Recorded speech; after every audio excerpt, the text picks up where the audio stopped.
This is Ian from In 30 Minutes Guides, and I've got a really cool Kindle hack that lets you send a picture to your Kindle device. If this video helps, please subscribe and like the video, and let's get started. And by the way, the Kindle device can be any Kindle, like this Paperwhite, or it can be a color, like a Kindle Fire, or it can be the Kindle app.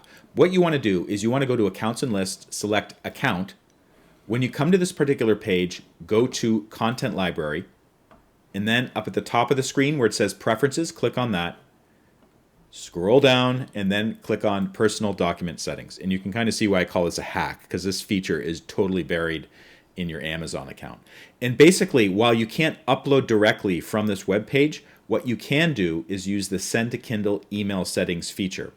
And you can see I have 4 devices listed. Some of them are Kindles and the others are actually iPads and iPhones that have the Kindle app installed. And you can see an email address associated with each one. So when I purchased the Kindle, I basically activated it to this account, and then Amazon gave me this unique email address, and I think I could customize it a little bit. It allowed me a little bit of customization.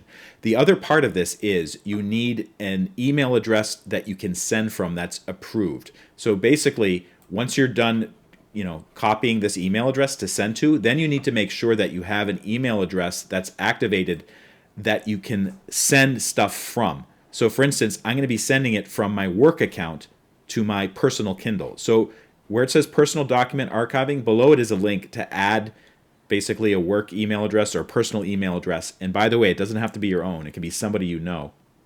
And then you can basically have it so you can send images to that particular Kindle. Now, this is assuming the images are not too gigantic and your Kindle is big enough to hold them.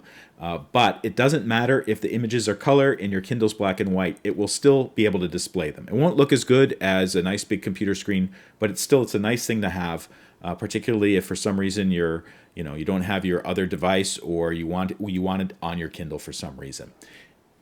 If this video helped, please take a moment to like it and subscribe on YouTube. And for more information, check the links in the show notes. Thank you so much for watching.